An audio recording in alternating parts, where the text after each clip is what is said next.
Hi, this is Stephen Van Kampen-Lewis. It is the end of December 2020, and we're looking forward to 2021.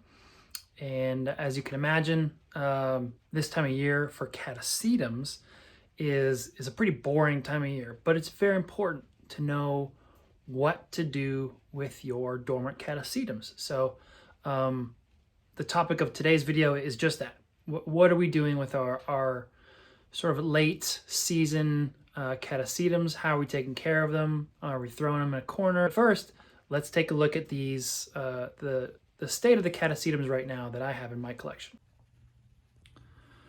All right, so as you can see, most of my Catasetums are at least in a fairly advanced stage of dormancy. You can see there's a lot of leaves here that have turned yellow or orange and are ready to break off. And every day that I come in here, I pull another leaf or two off and throw it outside the greenhouse. And some of them are even completely dormant and have lost all of their leaves. And what I'll do here in a sec is pick up some and sort of highlight a few of them. But basically, you know, if your leaves haven't fully dropped off yet, there's a really good chance that your Catasetums will look something like this, and you'll have sort of a mixture of green and dying leaves. And that's normal for the end of December. You know, if you don't have your leaves fully gone, you know, you can clearly see, you should clearly see that your Catasetums are going dormant and will be completely asleep fairly soon. If not, there's a few things we can do, and let's get into it a little in a little more detail, and I'll pick up a few examples and show you what I mean. Hey, before we get into the example plants, please hit the like button, subscribe, share, send your friends. So it's the end of December, and maybe some of your Catasetums are still fully leafed out. Maybe some have no leaves, but there's a really good chance that, like I just showed, you'll have a mixture of plants with and without leaves, or plants that have leaves that are clearly getting ready to drop off.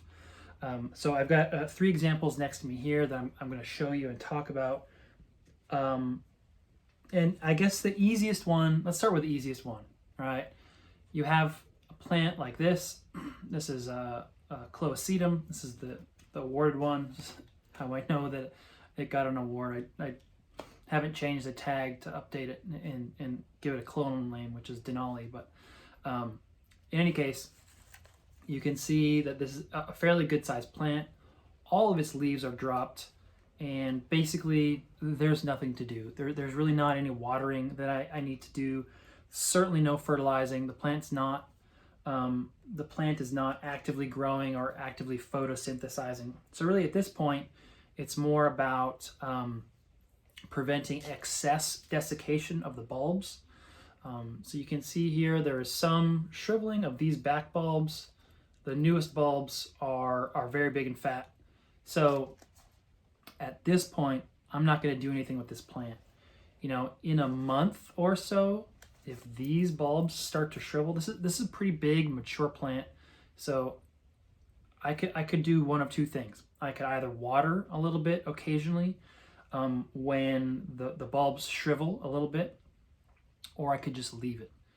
And this is enough energy. There's enough energy stored in this plant to make it through, you know, the next month or two where it's not going to be growing, and then the subsequent month or 2 or 3 months even, where the new growth is extending and it's putting out those new roots.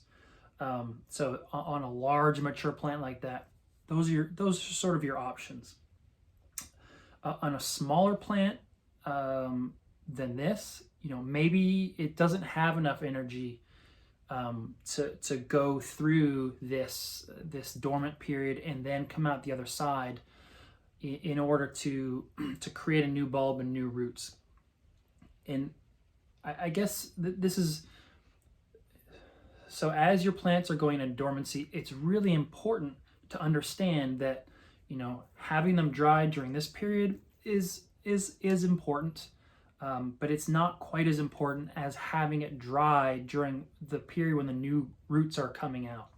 So during that period, it is absolutely critical to have your plants bone dry. As those new roots are extending, if they bump into soggy media, they're just going to stop growing altogether. The most common way I hear folks killing their plants is by watering as the new roots are extending. So don't do that. So what you want to do is you want to have a plant that is fully capable of being dry during that root growing time. So to give it a running head start, you want to make sure that all the back bulbs and all the new bulbs are fairly fat. So if they start to shrivel, then you can give them little sips of water. Ideally, you're giving them sips of water when the plant, A, only when it needs it, and B, when it's going to be a nice warm sunny day. If you're growing inside and your temperatures aren't really getting below 55 degrees, then you can probably water just about any time. But if you have to worry about accidental drops at night below 55 degrees, do not water on those nights. Only water when the temperatures are going to be warm, because that's a really easy way to induce rot. So this one I'll watch. I can see that some of these back bulbs are shriveling, and maybe in a week or two, maybe I'll give it a little sip of water. Although this one is planted in sphagnum on top, so this has not been watered for probably about a month, and it's a brick. It's rock hard. So even if I water this top, it's probably just going to run off. So there's a really good chance that I won't even water this one at all until it needs water in spring. The next plant is probably the more common question that I see online, and that's like, hey, it's the end of December and my plants are still fully leafed out. They don't really look like they're dropping their leaves anytime soon. What do I do? Well, so you can see I just pulled this back bulb off. It's completely dry. There's nothing in there. So, you can pull these old bulbs off. I got 2 of those. So I have 1, 2, 3, 4 new growths essentially on this old bulb. This is Clowesia Jumbo Grace, and the clonal name is Jumbo Orchids. So honestly, treating this plant, I'm not going to treat it any differently than the other plant that doesn't have any leaves on it. So none of my Catasetums are getting water on any kind of regular basis at this point. They are all being sort of forced into dormancy by not having water. They're also getting cooler nights. Sometimes there's been a few nights when my heater has gone out accidentally, and it's gotten down into the high 30s. Everything's dry, so it's not a big deal. There seem to be no ill effects from those temporary low temperatures when everything is dry. So basically, if your plant looks like this, just don't water it. And again, if the bulbs start to shrivel a little bit, then maybe you'll give it a little sip of water. This one is planted in a non-sphagnum media, and so if I water this, the water will actually make it down to the old roots. So yeah, those are really the 2 cases. Actually, before I get to the next sort of Catasetum care example, sometimes you'll see, hey, my plant is fully leafed out and it's throwing a spike. Should I stop watering? The answer is yes. There's no reason to water a plant this time of year, even with a spike, and that's whether your plant has leaves or not. Those spikes, there's enough energy in those bulbs that those spikes can fully form, can fully flower, and you don't necessarily need water unless there's excessive shriveling of the back bulbs. Then at that point, maybe you'll add a little sip of water again on a warm day or a sunny day, or ideally a warm sunny day, and that's how you should probably proceed with that.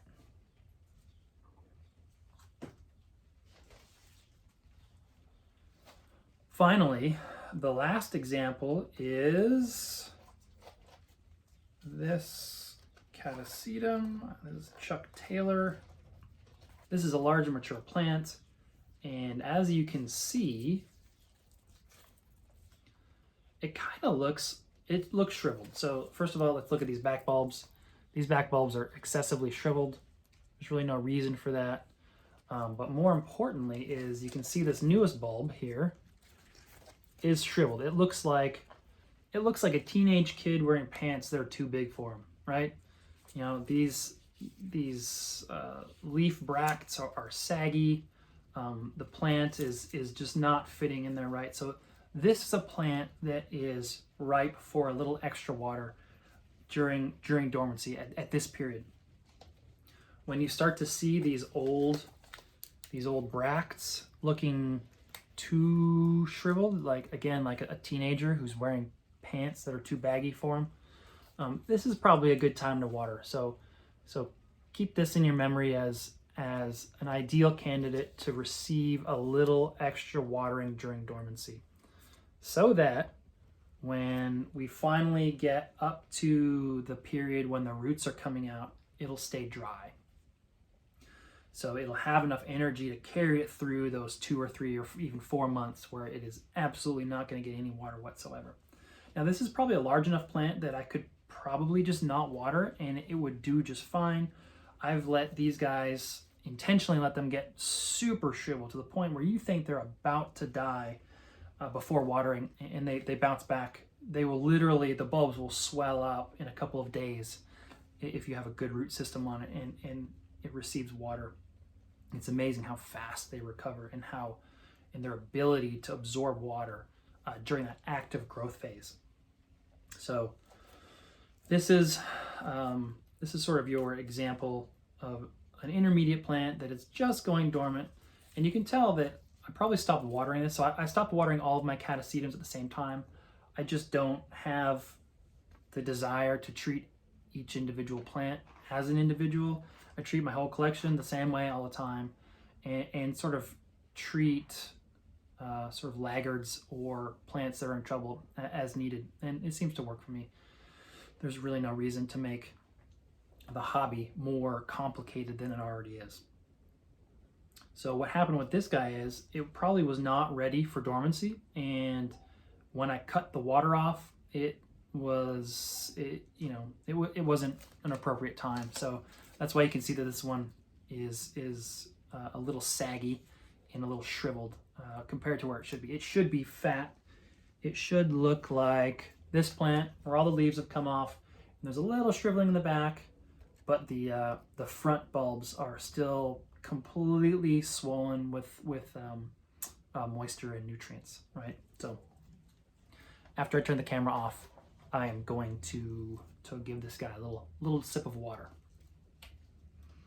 So to wrap it up, basically this time of year, you stop watering, you give little sips of water only if needed, only on warm days, and you kind of forget about the plant. Now, when I say you forget about the plant, I've read a lot of folks online saying that you can put them in a cool, dark place, like a closet, which is not true. They still need those seasonal cues to tell them to when to wake up. And that typically comes in the form of daylight. Now, I guess, if your plant is not photosynthesizing when it's dormant, which is exactly what happens, you technically could throw it in a closet since they're not doing anything, but your plant's going to miss those seasonal cues. So even if you just put them aside, put them on a windowsill, north, east, west, south, doesn't really matter. Just as long as they get some kind of a seasonal cue to let them know when to wake up and start growing again. Once you have that, they should start growing. Then, of course, in the springtime, you're going to wait till the roots are a good 4 inches long or so, and then you'll start watering. But I'll make another springtime video, or another video in springtime, about how to care and when to water your plants and what the different stages look like. So with that, have a great weekend, have a great New Year's, and I'll see y'all next month and next year. See ya.